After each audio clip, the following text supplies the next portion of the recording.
আলহামদুলিল্লাহ রাব্বিল আলামিন ওয়াসসালাতু ওয়াসসালামু আলা সাইয়্যিদিল মুরসালিন নবিয়ানা মুহাম্মদ ওয়া আলা আলিহি ওয়া সাহবিহি আজমাইন।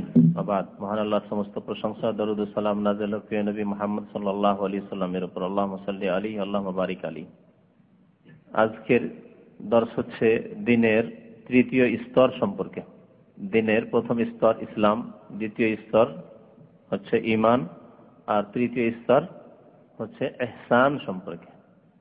ইহসান কোরআন এবং হাদিসের ভাষায় কি, সেই সম্পর্কে আজকে লেখক যা বলেছেন তা আপনাদের সামনে ব্যাখ্যা করে পেশ করব।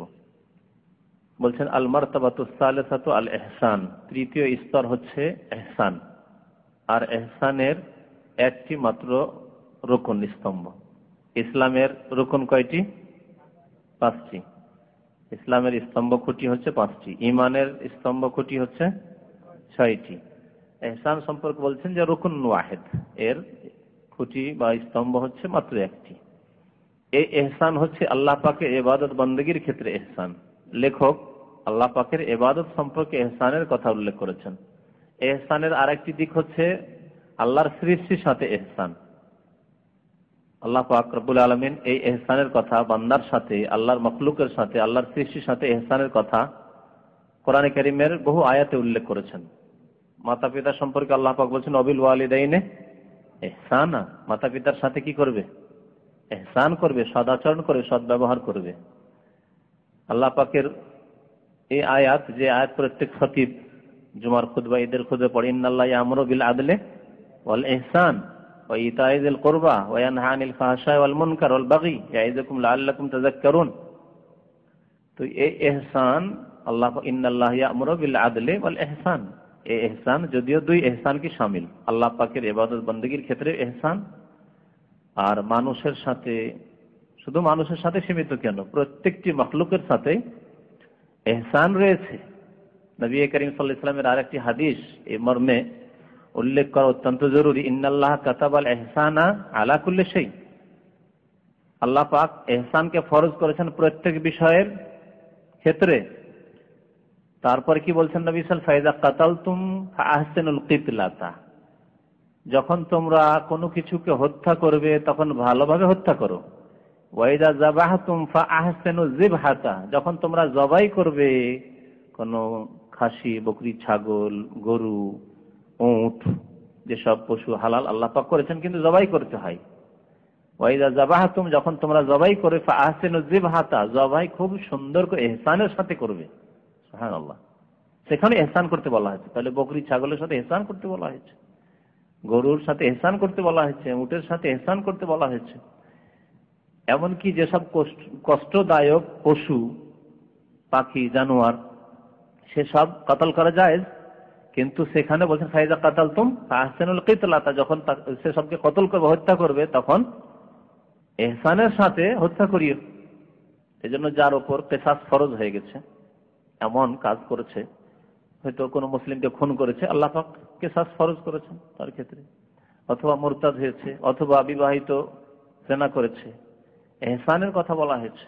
এই যে হিরোইনের ব্যবসা করার যে শাস্তি সৌদি আরবে, হত্যা, তাদেরকে হত্যা করা হয়, চোরের হাত কাটা, ইহসানের কথা বলা হয়েছে। ইহসান কেমন ইহসান করবেন? তার সাথে কি হাত কাটা বাদ দিয়ে দিবেন?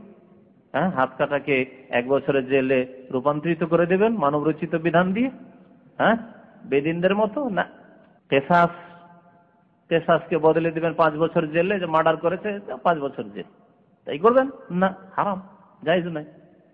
তাহলে ইহসান মানে এই নয় যে আপনি মানব রচিত বিধান বাস্তবায়ন করবেন, আল্লাহর বিধানকে উপেক্ষা করবেন। ইহসান মানে সেই কাজটি বাস্তবায়নে যত তাকে আরাম পৌঁছানো সম্ভব।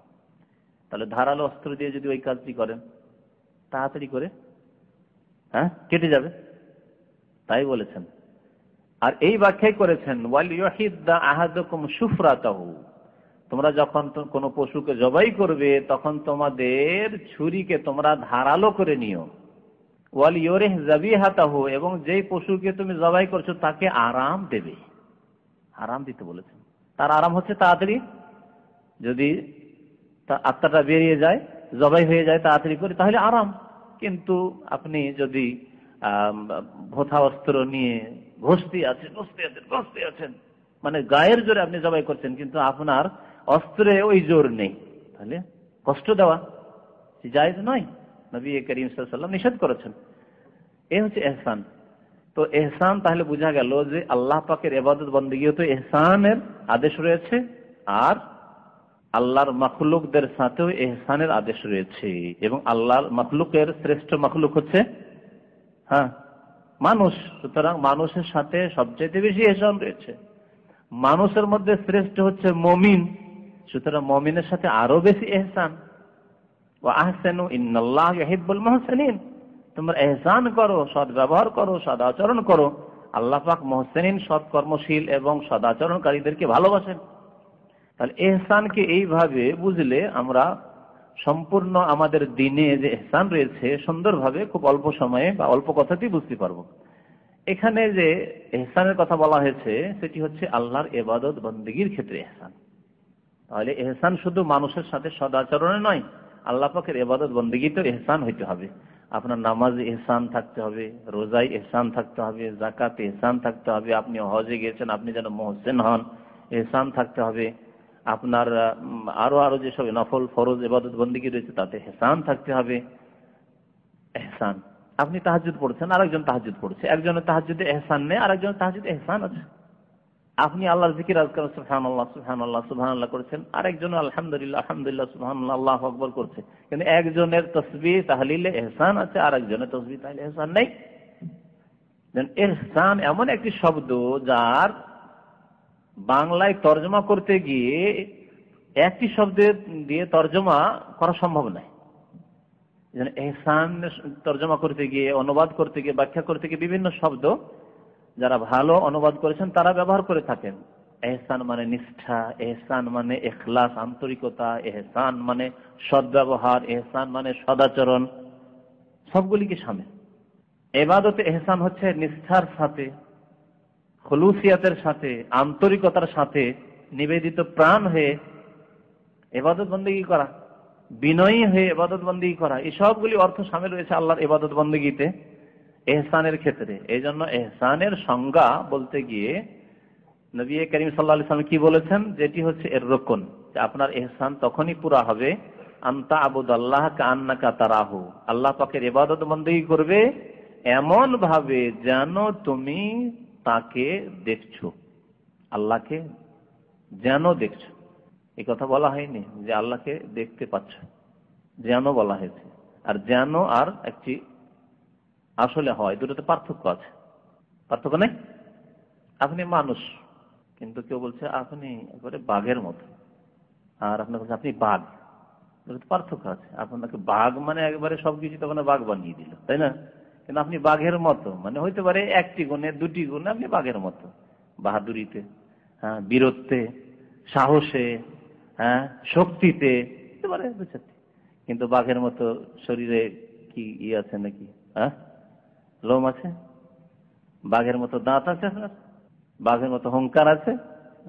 তো এখানে বলা হয়েছে আনতা আবুদাল্লাহ কাআন্নাকা তারাহ, কাআন্না মানে যেন, তাশবিহ, তুলনা করা হয়েছে, হারফে তাশবিহ বলা হয় আরবি গ্রামারে, যেন তুমি আল্লাহকে দেখছো। আল্লাহ পাক রব্বুল আলামিনকে তাহলে দুনিয়ায় দেখা যায় না। সুতরাং সুফিদের, বিদাতীদের এই যে ভ্রান্ত ধারণা যে তাসাউফে ঢুকলে, পীরের শিষ্যত্ব গ্রহণ করলে, পীরের যদি আপনি হয়ে যান, মানে আপনি মুরিদ হয়ে যান আর বিভিন্ন স্তর পার করে আসেন, তাহলে কোনো এক সময় আল্লাহকে আপনি দেখতে পাবেন, কি ফানা ফিল্লা হয়ে যাবেন। ওয়াসিল ইলাল্লাহ, আল্লাহর দিকে পৌঁছিতে গিয়ে একসময় ফানা ফিল্লা হয়ে যাবেন। আর চরমনাইয়ের বক্তব্যে আমি তার কিতাব থেকে বলেছি, ফানা ফিসাই প্রথম আল্লাহ ফানা হওয়ার জন্য, আল্লাহ লয় হওয়ার জন্য, বিলীন হওয়ার জন্য তারা এই ব্যাখ্যা করেছে, ইসলামের অপব্যাখ্যা, যে প্রথম পীরে ফানা ফিসাই বলেছে, পীরে লয় হয়ে যেতে হবে, তারপরে উপর স্তর হচ্ছে ফানাফির রসুল, আর তারপরে একবার সর্বোচ্চ স্তর হচ্ছে ফানাফিল্লাহ। এসব তাদের বানাওয়াট কথাবার্তা। না ইসলামে ফানা হওয়াই আছে, না আল্লাহকে দেখাই আছে। নবী করিম সাল্লাল্লাহু আলাইহি ওয়াসাল্লামকে জিজ্ঞাসা করা হলো যে আপনি কি আপনার রবকে দেখেছেন? বলছে নূরুন আন্না আরাহ, তিনি তো নূর ও নূর, তার জাত তো নূর ও নূর, কেমন করে আমি দেখতে পারি? তো আল্লাহ পাককে যেন দেখছো, এইরকম ভাবে ইবাদত করা এর উদ্দেশ্য হচ্ছে এমন ইখলাসের সাথে, এমন নিষ্ঠার সাথে যে যেমন দেখে শুনে ইবাদত হয় তেমন দেখার মতো ইবাদত। দুনিয়ার কোন শাসকের সামনে, দুনিয়ার কোন প্রভাবশালী ব্যক্তির সামনে থাকলে, যাকে আপনি শ্রদ্ধা করেন, যাকে ভয় করেন, তার সামনে থাকলে যেমন হয় চোখের আড়ালে ওই রকমই থাকে।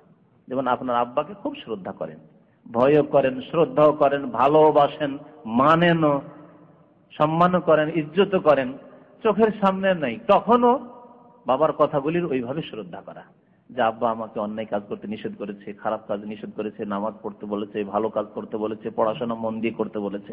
চোখের সামনে থাকলেও ওইভাবে পড়াশোনা করবেন, ওইভাবে আপনি ভালো কাজ করবেন, আর চোখের সামনে না থাকলে ওইভাবে শ্রদ্ধা করবেন, ভালোবাসবেন এবং ওইভাবে তার কথার মূল্য দেবেন। এই দুনিয়ার উদাহরণটা দিলাম শুধু বোঝানোর জন্য, যদি আল্লাহ পাকের কারো সাথে কোনো তুলনা চলে না, ফালা তাদরিবু লিল্লাহিল আমসাল, কিন্তু বোঝানোর জন্য আল্লাহর জন্য উত্তম দৃষ্টান্ত রয়েছে, ভালো উদাহরণগুলি বোঝানোর জন্য দেওয়া যেতে পারে। তো আল্লাহ পাকের ইবাদত বন্দেগী এমন ভাবে করছেন আপনি আন্তরিকতার সাথে, নিষ্ঠার সাথে, যে যেন আপনি দেখতে পাচ্ছেন আল্লাহকে। এইরকম স্তর তরে যদি আপনার ইবাদত বন্দেগী পৌঁছে যায়, তাহলে আপনি ইহসান পর্যন্ত পৌঁছেছেন। আর যদি এতদূর না হয়, আর এই ইবাদতে ওলামারা আরেকটি দিক উল্লেখ করেছেন, যে এই ইবাদতে রয়েছে যেমন অত্যন্ত ভালোবাসা, তেমন অত্যন্ত আগ্রহ, শৌক এবং মুহাব্বতের কথা উল্লেখ করেছেন। অত্যন্ত আপনি আগ্রহী আল্লাহর দিকে এবং অত্যন্ত ভালোবাসেন আল্লাহ পাক রব্বুল আলামিনের। আর এই গুণগুলি কোরআনে কারীম আল্লাহ পাক রব্বুল উল্লেখ করেছেন বিভিন্ন ভাষায়। তার মধ্যে একটি আয়াত আল্লাহ পাক বলেছেন, ওয়াল্লাযীনা আমানু আশাদ্দু হুব্বান লিল্লাহ, যারা আল্লাহর প্রতি ঈমান রাখে তারা যদি সত্যিকার কামেল মুমিন হয়, তাহলে আল্লাহকে অত্যন্ত বেশি ভালোবাসে। কি বলেছেন? আশাদ্দু হুব্বান লিল্লাহ, ইশকান লিল্লাহ বলেছেন। হ্যাঁ, আশেক মাসুকের কথা কোরআন হাদিসে আছে, কিন্তু পীর ভণ্ডদের ইস্তেলাহ পরিভাষাতে, তাদের কিতাবাদিতে আশেক মাসুক ছাড়া আর কিছু নাই। তাদের কিতাবের নামে আশেক মাসুক, হ্যাঁ, তাদের ছেলে মেয়েদের নাম আশেক আর মাসুক, হ্যাঁ, আশেক এলাহি, আশেকে রসুল, এসব নাম। ইশক শব্দ ঘৃণিত নোংরা শব্দ, সেই জন্য কোরআন হাদিসে এই নোংরা শব্দকে ব্যবহার করা হয়নি। আল্লাহ পাক রব্বুল আলামিনের জন্য ইশক প্রযোজ্য নয়। আমি এই কথা বোঝানোর জন্য অনেকবারই এরকম উদাহরণ দিয়েছি, যে আপনি বোনের ক্ষেত্রে উর্দু ভাষীরা বুঝে ইশক শব্দটা বেশি, ইশকটাকে বাংলায় প্রেম ব্যবহার করে, তাই না? আপনি নিজের বড় বোনকে বলতে পারবেন যে আপা আপনাকে খুব ভালোবাসি, পারবেন না? পারবেন না? কিন্তু আপা আপনার সাথে খুব প্রেম করি, দু চার জুতা খাবেন আপনি, আর জিন্দগি তোর বাড়িতে চড়তে পারবেন না আপনি, তাই না? হ্যাঁ, যদি বাংলা জানে তাহলে। উর্দুতে উর্দু ভাষীকে বলবেন, কোন উর্দু ভাষীকে, मैं आपसे इश्क करता हूं, জুতা খেয়ে বড় লোক হয়ে যাবেন। হ্যাঁ, আর কোন মহিলাকে বললে তো আপনার ওখান থেকে ফিরে আসেন কিনা আল্লাহ জানে, মার খেয়ে, গণপিটুনি খেয়ে। मैं आपसे इश्क करता हूं, आप मेरी माशूका हैं, বলেন তো দেখি। তাহলে এই জাহিল মূর্খগুলি কি করে আল্লাহ পাকের সাথে এত বড় বেয়াদবি করলো, যে এরা আশিকে লাহি, এরা আল্লাহর সাথে ইশক করে, হ্যাঁ, আল্লাহর সাথে প্রেম করে, আল্লাহর প্রেম ইশকে লয় হয়ে যায়, বিলীন হয়ে যায়। লা হাওলা ওয়ালা কুওয়াতা ইল্লা বিল্লাহ। চরম বেয়াদবি আল্লাহ পাকের সাথে। মানুষের সাথে এত বড় বেয়াদবি হলে আল্লাহর সাথে কত বড় বেয়াদবি হতে পারে। কোরআনে কারীম আল্লাহ পাক যেখানে দেখুন আল্লাহ পাক মহব্বতের কথা উল্লেখ করেছেন। বান্দা আল্লাহকে ভালোবাসে, মহব্বতের কথা উল্লেখ করা হয়েছে। আল্লাহ যখন কোনো বান্দাকে ভালোবাসে, তখন নাদা মুনাদি মিনাস সামা, আকাশ থেকে ডাক দেয়, ইন্নাল্লাহা ইউহিব্বু ফুলানান, আল্লাহ অমুককে কি করে? মহব্বত করে। ইউহিব্বু, আহাব্বা ইউহিব্বু, জি, মহব্বতের কথা উল্লেখ করেছে। ফাআহিব্বুহু, তোমরাও ভালোবাসো হে ফেরেশতারা। 7 আসমানের উপরে যত ফেরেশতা সবাইকে বলে দেওয়া হয়। আবার ওখান থেকে 6ষ্ঠ আসমানে, তারপরে 6ষ্ঠ আসমান থেকে আবার 5ম আসমানে, এই করে প্রত্যেক আসমানে ঘোষণা করা, ইন্নাল্লাহা ইউহিব্বু ফুলানান ফাআহিব্বুহু ফায়ুহিব্বুহু আহলুস সামাওয়াতি কুল্লিহিম, সমস্ত আহলুস সামাওয়াত, আসমানে যত ফেরেশতাগণ আছে সবাই তখন ভালোবাসতে লাগে। ওয়া ইউযাউ লাহুল কবুলু ফিল আরদ, তারপরে জমিনের মানুষের অন্তর জনপ্রিয়তা দিয়ে দেওয়া হয়। তখন নেক বান্দারা, মানুষ, ভালো মানুষরা তখন ভালোবাসতে লাগে। এর মানে এই না যে ফাসিকদের ভালোবাসা নেই, আর নিজের দলের, বাতিল দলের অনুসারীদের ভালোবাসা নেই, এই ভালোবাসার কথা উল্লেখ করা হয়নি। আল্লাহ পাকের পক্ষ থেকে যে ভালোবাসা, ফেরেশতাদের ভালোবাসা, সেই ভালোবাসা নেক মুমিন মুসলিমদের অন্তরে ভালোবাসা দিয়ে দেওয়া হয়। তার সাথে আত্মীয়তা নেই, দেখা সাক্ষাৎ নেই, পরিচয় নেই, শুনেই ভালোবাসা। যেমন আমাদের ভালোবাসা সাহাবায়ে কেরামের সাথে, দেখেছেন কেউ? কিন্তু প্রত্যেকের সাথে ভালোবাসা। ইসলামের শত্রু যারা, সাহাবায়ে কেরামের দুশমন তারা। বিদআতপন্থী যারা। কিন্তু কোরআন এবং হাদিসের অনুসারীরা সাহাবায়ে কেরামের কোনো একজনকেও দেখিনি, সবাইকে ভালোবাসে। আইম্মায়ে কেরাম, ইমাম আবু হানিফা, শাফি, মালিক, আমরা সমানভাবে চার ইমামকে ভালোবাসি। সমান, যেমন চার ইমামকে ভালোবাসি, শুধু চার ইমামে সীমিত না, তেমন ইমাম বুখারী, মুসলিম, আবু দাউদ, তিরমিজি, নাসাই, ইবনে মাজাহ, বাইহাকী, দারাকুতনি, সমস্ত আইম্মায়ে কেরামকে, ইমাম ইবনে তাইমিয়া, ইবনুল কাইয়্যিম, ইমাম যাহাবী, হাফিজ ইবনে হাজার, সমস্ত আইম্মায়ে কেরাম, উলামায়ে কেরামকে ভালোবাসি যারা কোরআন সুন্নাহর কাদেম ছিলেন। সমানভাবে ভালোবাসি।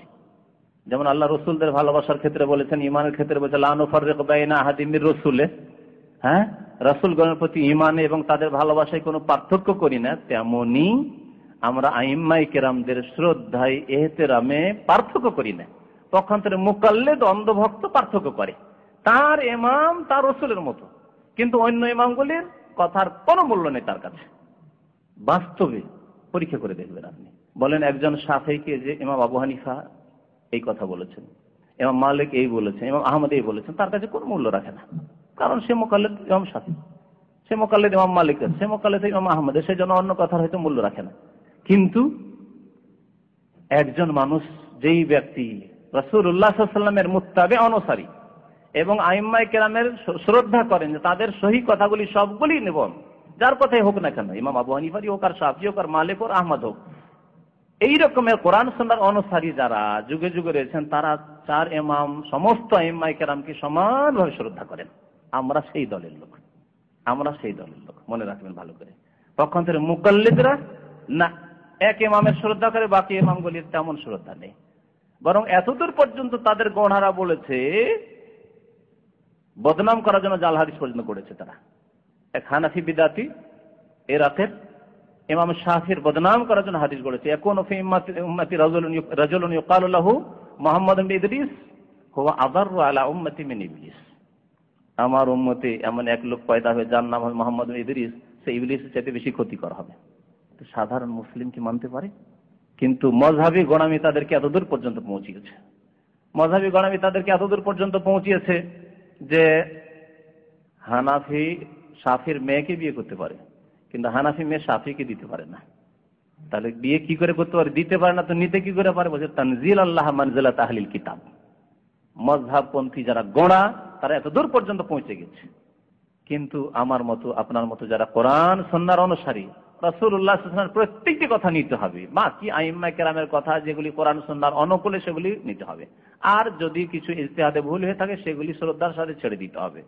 তারা প্রত্যেকের শ্রদ্ধা করেন এবং মনে করেন হানাফির শাফির সাথে বিয়ে হইতে পারে, শাফির মালিকির সাথে হইতে পারে, মালিকের হাম্বলির সাথে বিয়ে হইতে পারে, কোনো অসুবিধা নেই। আশা করি স্পষ্ট বুঝতে পারছেন না? তো এতদূর কি বলতে গিয়ে গেলাম? হ্যাঁ, এহসান থেকে ওখানে কেন গেলাম? মহাব্বত। হ্যাঁ, মহাব্বত করতে হবে সমানভাবে, যেমন রাসূলগণের মহাব্বত সমানভাবে, তেমনি মহাব্বত করতে হবে আইম্মায়ে কেরামের সমানভাবে। এক ইমামের সাথে মহাব্বত, আর একজনের সাথে মহাব্বত নেই, তা করলে হবে না। হ্যাঁ, এক মুসলিমের সাথে মহাব্বত, আর এক মুসলিমের সাথে মহাব্বত নেই, সবার সাথে মহাব্বত। আমার ভাষাভাষী মুসলিমের সাথে মহাব্বত, অন্য ভাষার মুসলিমের সাথে মহাব্বত নাই, এইটাই হলে হবে না। হ্যাঁ, এই জাতীয়তা আল্লাহর কাছে নিকৃষ্ট জাতীয়তা। আমাদের জাতীয়তা হচ্ছে ইসলাম। তো আল্লাহ পাকের ইবাদত বন্দেগী কেমন করে করতে হবে? আনতা আবুদাল্লাহ কাআন্নাকা তারাহু। আল্লাহ পাকের ইবাদত বন্দেগী করবে যেন তাকে দেখছো। ফাইন লাম তাকুন তারাহ, এটি হচ্ছে মহাব্বত, ভালোবাসা এবং আগ্রহের সাথে ইবাদত বন্দেগী করা। তা যদি না হয়, এতদূর ঈমান পৌঁছে না। ইবাদত বন্দেগী করছি কিন্তু গাফিলতি ইবাদত বন্দেগীতে, আল্লাহকে দেখতে পাচ্ছি এমন হচ্ছে না।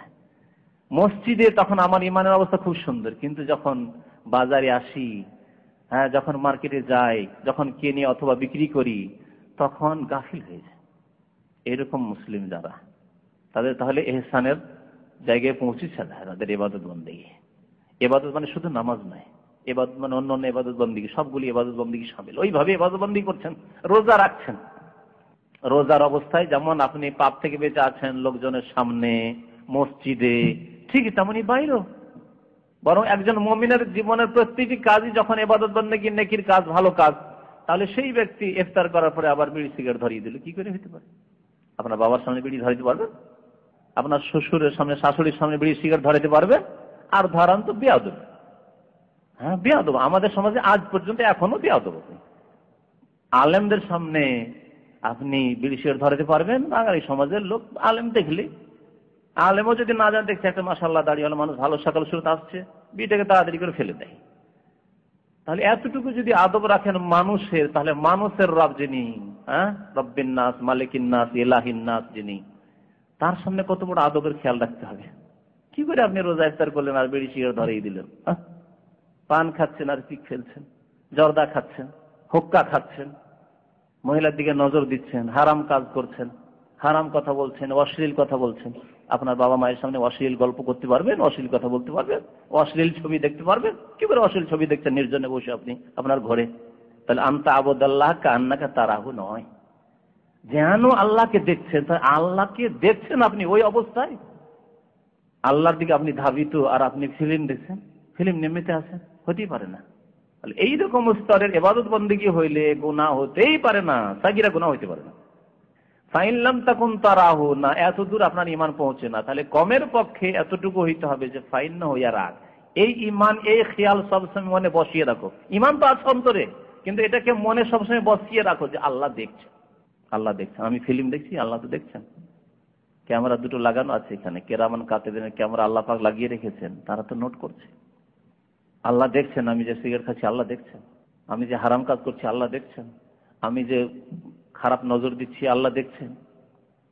আমি যে নামাজে গেলাম না, আল্লাহ দেখছেন। আমি জেগেও জাগলাম তারপরে আবার শুয়ে গেলাম, আল্লাহ দেখছেন, আল্লাহ জানছেন। এই দ্বিতীয় স্তর, এটিও ইহসানের স্তর, কিন্তু এই স্তরটি হচ্ছে ওই রকম মহব্বত এবং আগ্রহের উচ্চ স্তর নয়। সেটা হচ্ছে কিরকম, এটাকে বলা হচ্ছে আল্লাহর আযাব থেকে পালায়নের স্তর। যারা এই সুলুক নিয়ে আলোচনা করেছেন এবং এতদূর পর্যন্ত ঠিক আছে, তারপরে এগুলিকে যারা ওই শিরক বিদআত দিয়ে হিন্দুদের ওই সাধু সন্ন্যাসীদের সব ওই তরিকা দিয়ে, তারপরে খ্রিস্টানদের অগ্নি পূজকদের ওই দিয়ে সুফিয়াত বানিয়েছে, তারা গিয়ে গোমরাহিতে নিমজ্জিত হয়েছে। কিন্তু এতদূর পর্যন্ত যে আপনি আল্লাহকে দেখছেন এরকম আপনার ইমান তৈরি হচ্ছে না। কিন্তু কমপক্ষে এতটুকু ইমান আছে, আল্লাহ আমাকে সবসময় দেখছেন। আমি রাস্তায় থাকলেও আল্লাহ দেখছেন, আমি ঘরে থাকলেও আল্লাহ দেখছেন, নির্জনে থাকলেও আল্লাহ দেখছেন, আমি ভালো কাজ করলেও আল্লাহ দেখছেন, খারাপ কাজ করলেও আল্লাহ দেখছেন। আল্লাহ দেখছেন, আল্লাহ দেখছেন, এই ঈমান যদি থাকে তাহলে কোন নেক আমল করার পরে এইরকম মনে শয়তান সুযোগই পাবে না যে এতদিন আমি তাহাজ্জুদ পড়ি কিন্তু দাম্মামি কোন লোক জানলো না যে আমি তাহাজ্জুদ গুজার। মনে আসবে? কখনো মনে আসবে না। কারণ দাম্মামের লোক আমাকে এই তাহাজ্জুদের বদলা দেবে না, প্রতিদান দেবে না। কে দেবে? রব্বুল আলামিন দেবেন। তিনি তো দেখছেন যে আমি ডেইলি তাহাজ্জুদ পড়ছি। তাহলে যার কাছে পাবো তিনি দেখলেই তো যথেষ্ট। রিয়াকারী আসবে না, লোক দেখানো খেয়ালই আসবে না। শয়তান এখানে নিরাশ হয়ে ফিরে চলে যাবে, মারদুদ হয়ে ফিরে চলে, বিতাড়িত হয়ে। তাহলে নেক কাজ করলে রিয়াকারী আসবে না যদি এতটুকু ঈমান থাকে ইহসানের নিম্ন স্তর যে আল্লাহ দেখছে। আর যদি গুনহার কাজে যান, গুনহার কাজে যেতে পারবেন না। যখনই গুনহার দিকে মন হচ্ছে তখনই থেমে যাবেন।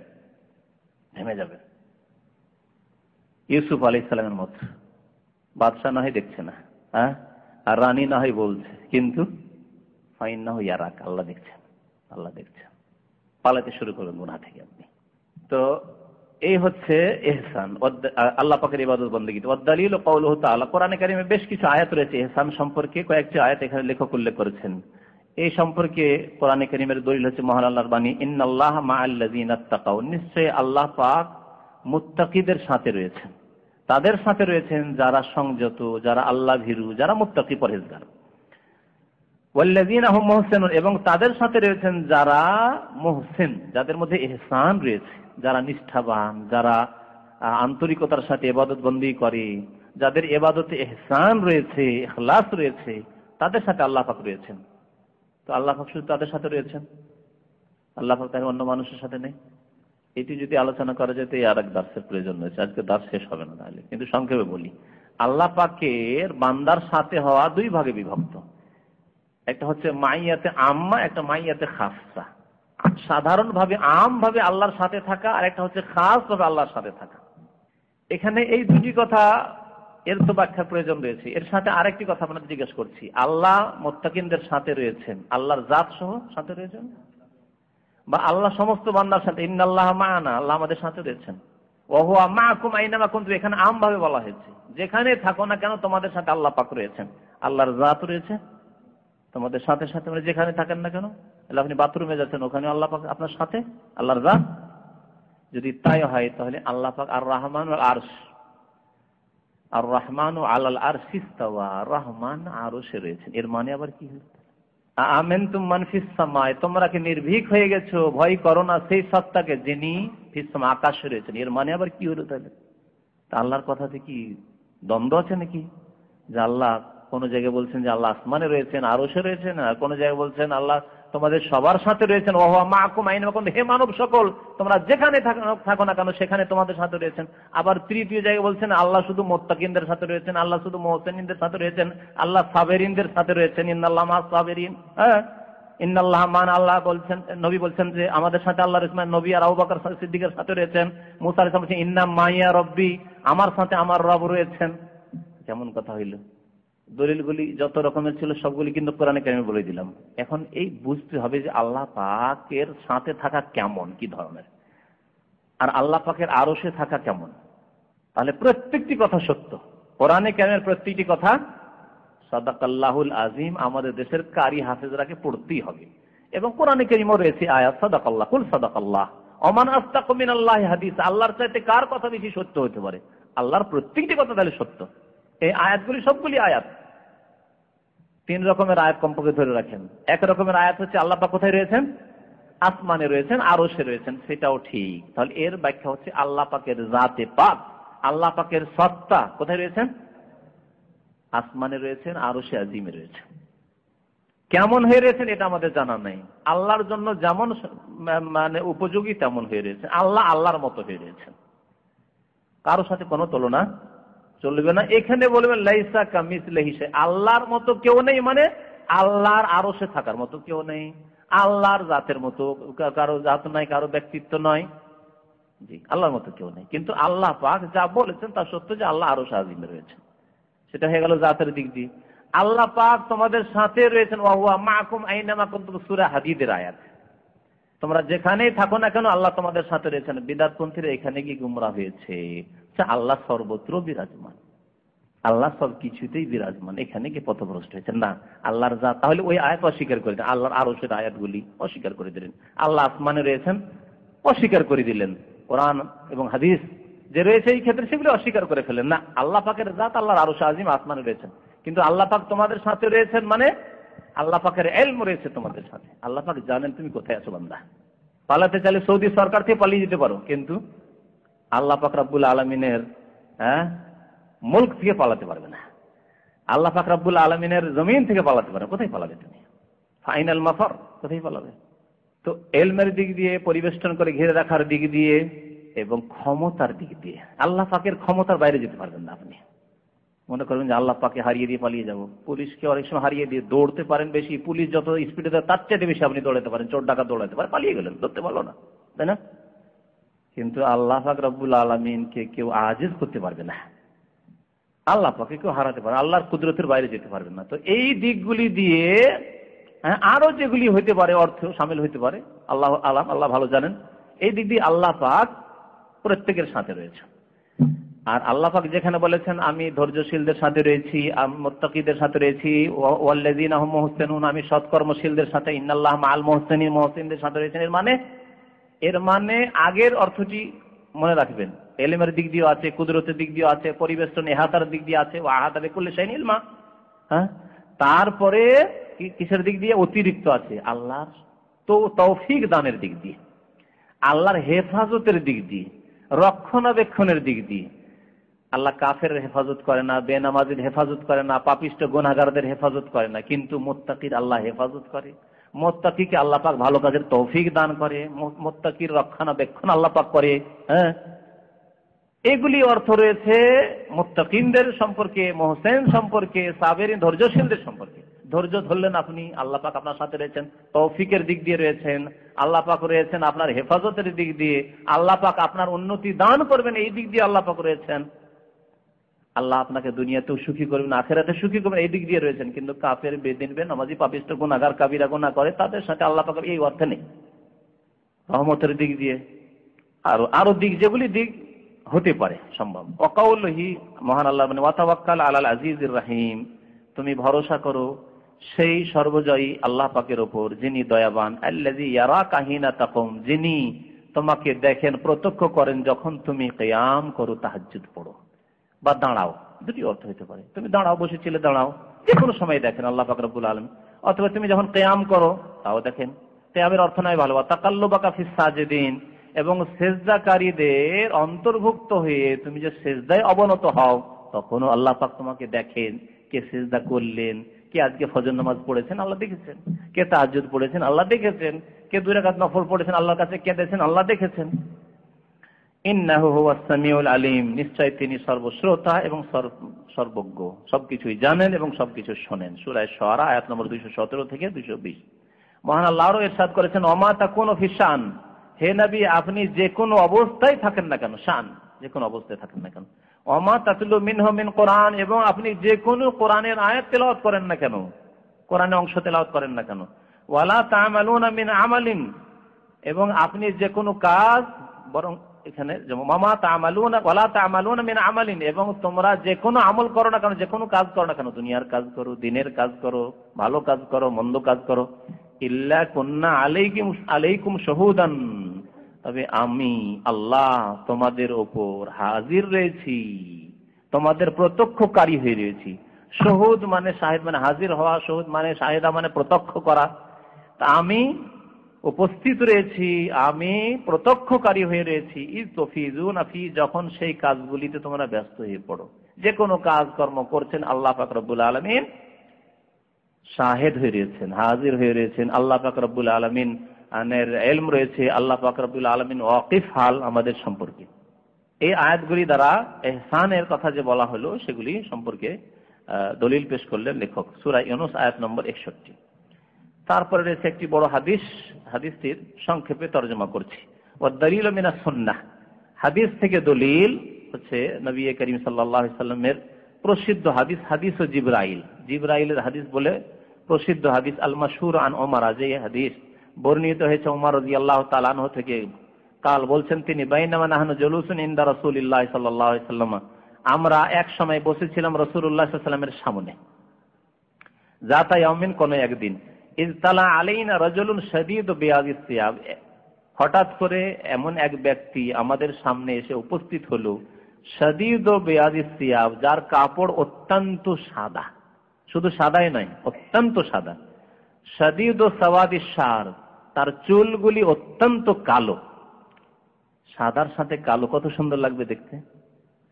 লা ইউরা আলাইহি আসারুস সাফার, এবং তার ওপর কোন রকমের সফরের লক্ষণ দেখা যায় না, যে দূর থেকে তিনি এসেছেন। সফর করে আসলে কাপড় ময়লা হয়ে থাকবে, একটু ধুলোবালি শরীরে থাকবে, চুলে থাকবে, কিছুই বোঝা যায় না, একেবারে ফর্সা ধবধবে অবস্থায়। ওয়ালা ইয়ারিফুহু মিন্না আহাদ, এবং আমাদের কেউ তাকে চেনেও না। মদিনার লোক হলে আমরা চিনি, তাও চিনতেও পারি না, আবার দূর থেকে আসলে সফরের কিছু লক্ষণ থাকবে তাও দেখতে পাই না। কি আশ্চর্য মানুষ! এসে উপস্থিত হলেন নবী করিম সাল্লাল্লাহু আলাইহি সাল্লামের খেদমতে। হাত্তা জালাসা ইলা নবী সাল্লাল্লাহু আলাইহি ওয়াসাল্লামের সামনে বসে গেলেন। ফাসনাদা রুকবাতাইহি ইলা রুকবাতাইহি, দুই হাঁটু নবী সাল্লাল্লাহু আলাইহি সাল্লামের দুই মোবারক হাঁটুতে লাগিয়ে দিলেন। এটি হচ্ছে উত্তম বসার তরিকা জমিনে বসলে। ওয়া ওয়াদা কাফাইহি আলা ফাখিযাইহি, এবং দুই হাতকে রাখলেন নিজ দুই রানের ওপর, যেমন নামাজে মুসল্লি বৈঠক করে বসে। ওয়াকাল, আর বললেন, ইয়া মুহাম্মদ, হে মুহাম্মদ সাল্লাল্লাহু আলাইহি ওয়াসাল্লাম। ইয়া মুহাম্মদ বলছেন, জিজ্ঞেস করছেন। কোন মুসলিমের জন্য জায়েজ নয় যে নবী করিম সাল্লাল্লাহু আলাইহি ওয়াসাল্লামের নাম ধরে ডাকবে। আল্লাহ পাক কোরআনে কারিমে নিষেধ করেছেন, লা তাজালু দুআর রাসূল বাইনাকুম কাদুআই বাযকুম বাযা। এখানেও সাহাবায়ে কেরামের মনে প্রশ্ন জাগছে, আরে ইয়া মুহাম্মদ, তবে বেদুইন অনেক যাযাবর আদব কায়দা বলতে জানে না, ওর নাম ডেকে অভ্যাস, এসে কখনো কখনো বলে দিত, ইয়া মুহাম্মদ বলে ডাকত। আল্লাহ পাক নিষেধ করেছিলেন তাদেরকে এই জন্য, যে তোমরা নবী সাল্লাল্লাহু আলাইহি ওয়াসাল্লামকে রাসূলকে ওইভাবে ডাকবে না যেভাবে তোমরা একে অপরকে ডাকো, ও আব্দুল্লাহ ভাই, অমুক ভাই, মুজিব ভাই, হাবিব ভাই, না, এইভাবে রাসূলুল্লাহ সাল্লাল্লাহু আলাইহি ওয়াসাল্লাম ডাকবেন। লা তাজআলু দুআর রাসূল, রাসূলকে ডাকা ওই রকম করবে না, কা দুআয়ে বাযকুম বাযা, তোমরা একে অপরকে যেমন ডাকো ওইভাবে ডাকবে না। এইজন্য সাহাবায়ে কেরাম ডাকতেন নবী সাল্লাল্লাহু আলাইহি ওয়াসাল্লামকে ইয়া রাসূলুল্লাহ, হ্যাঁ, ইয়া নবী আল্লাহ, এইভাবে ডাকতেন। বললেন যে ইয়া মুহাম্মদ আখবিরনি আনিল ইসলাম, আমাকে বলুন ইসলাম সম্পর্কে। আমাকে বলুন ইসলাম সম্পর্কে ইসলাম কি? ফাকালা রাসূলুল্লাহ সাল্লাল্লাহু আলাইহি ওয়াসাল্লাম, আল্লাহ রাসূল সাল্লাল্লাহু আলাইহি ওয়াসাল্লাম বললেন, আল ইসলাম, ইসলাম হচ্ছে যে আনতা শাহাদা আল্লা ইলাহা ইল্লাল্লাহ, সাক্ষ্য প্রদান করবে যে আল্লাহ ছাড়া কেউ সত্য মাবুদ নেই, লা ইলাহা ইল্লাল্লাহ বলবে, আন্না মুহাম্মাদান রাসূলুল্লাহ, এবং মুহাম্মদ সাল্লাল্লাহু আল্লাহর রাসূল, লা ইলাহা ইল্লাল্লাহ মুহাম্মাদুর রাসূলুল্লাহ সাক্ষ্য প্রদান করবে। ওয়া তুকিমুস সালাহ, সালাত কায়েম করবে 5 ওয়াক্ত, ওয়া তুতিজ যাকাত, যাকাত প্রদান করবে, ওয়া তাসুমু রমাদান, রমজান মাসের সিয়াম পালন করবে, রোজা রাখবে, ওয়া তাহুজ্জুল বাইত, বাইতুল্লাহর হজ করবে, ইনিস্তাতা ইলাইহি সাবিলা, যদি তোমার কাছে রাস্তার খরচের ব্যবস্থা থাকে, রাস্তা খরচের শক্তি তোমার থাকে। কালা সাদাক্তা, জিজ্ঞাসাকারী মেহমান অতিথি বলছেন যে কথা সত্যি বলেছেন। সাদাক্তা, এখানেও আশ্চর্য সাহাবায়ে কেরাম, এই কেমন কথা হইল? সাদাক্তা, সত্য বলেছেন, কেমন কথা হইল? তাহলে জানছেন নাকি প্রশ্নের উত্তর, তিনি আবার জেনে জিজ্ঞেস করছেন নাকি? ফাআজাবনা লাহু, ওমর রাদিয়াল্লাহু তাআলা বলছেন আমরা আশ্চর্য হইলাম যে ইয়াসআলুহু, জিজ্ঞাসাও করছেন, ওয়া ইউসাদ্দিকুহু, আবার সত্যায়ন করছেন যে সত্যি বলেছেন, সত্যি বলেছেন, কেমন কথা হইল? কোন মানুষ হলে আর কোন সাহাবী হলে, কোন মুসলিম হইলে এরকম তো করতে পারে না, এ কেমন কথা হইল? কালা ফাআখবিরনি আনিল ঈমান, আমাকে বলুন ঈমান সম্পর্কে। আচ্ছা, ঈমানের সংজ্ঞা বলুন তো দেখি। বললেন নবী সাল্লাল্লাহু আলাইহি ওয়াসাল্লাম, কালা আনতুমিনা বিল্লাহি ওয়া মালাইকাতিহি ওয়া কুতুবিহি ওয়া রুসুলিহি ওয়াল ইয়াউমিল আখির ওয়াল কদরি খাইর ওয়া তুমিনা বিল কদরি খাইরিহি ওয়া শাররিহি। আল্লাহর প্রতি ঈমান নিয়ে আসবে, ফেরেশতাগণের প্রতি ঈমান নিয়ে আসবে, কিতাবগুলির প্রতি ঈমান নিয়ে আসবে, রাসূলগণের প্রতি ঈমান নিয়ে আসবে, পরকালের প্রতি আল ইয়াউমিল আখির, পরকালের প্রতি ঈমান নিয়ে আসবে, ওয়া তুমিনা বিল কদরি খাইরিহি ওয়া শাররিহি, ভালো মন্দ তাকদীরের প্রতি ঈমান নিয়ে আসবে। কয়টি হলো? 6টি। ঈমানের তাহলে স্তম্ভ 6টি এর দলিল, ইসলামের স্তম্ভ 5টি এর দলিল গেল। কালা সাদাক্তা, তারপর বলছেন হ্যাঁ সত্যি বলেছেন, কথা সত্য বলেছেন। কালা ফাখবিরনি আনিল ইহসান, তারপর জিজ্ঞাসা করলেন ইহসান সম্পর্কে বলুন তো দেখি, তৃতীয় স্তর, দ্বীনের তৃতীয় স্তর। কাল, বললেন নবী সাল্লাল্লাহু আলাইহি ওয়াসাল্লাম, আনতা আবুদাল্লাহ, আল্লাহর ইবাদতের ক্ষেত্রে ইহসানের কথা উল্লেখ করলেন, মানুষের ক্ষেত্রে ইহসানের কথা এখানে উল্লেখ করা হয়নি। আনতা আবুদাল্লাহ, আল্লাহ পাকের ইবাদত বন্দেগী করবে এমন ভাবে যেন তুমি তাকে দেখছো, আল্লাহকে দেখছো। এইভাবে দেখলে কি আগ্রহ হয়। আপনাকে বলি একটা কাল্পনিক কথা, এই সময় যদি প্রিয় নবী মুহাম্মদুর রাসূলুল্লাহ সাল্লাল্লাহু আলাইহি ওয়াসাল্লামকে আমাদের মতো কোরআন শোনার অনুসারীও দেখে নাই, তো সব পাগল হয়ে ছুটবো, ঠিক না? পাগল হয়ে ছুটবো সব। কাবার ইমামকে ভারত, বাংলাদেশ, পাকিস্তানে পেলে মানুষ কি ছুটা ছুটে, আর তারপরে বিদাতিরা তো মাথা থেকে পা পর্যন্ত যেখানে পাই সেখানে চুমন দেওয়ার চেষ্টা করে। তাহলে যদি কাবার ইমামেরও রাসূলুল্লাহ সাল্লাল্লাহু আলাইহি ওয়াসাল্লাম সাইয়্যিদুল মুরসালিনকে যদি পেয়ে যায় আজকে দুনিয়াতে, কি হইতে পারে তাহলে অবস্থা, আমাদের মনের অবস্থা, আমাদের শখ আগ্রহের অবস্থা, আমাদের ভালোবাসার অবস্থা।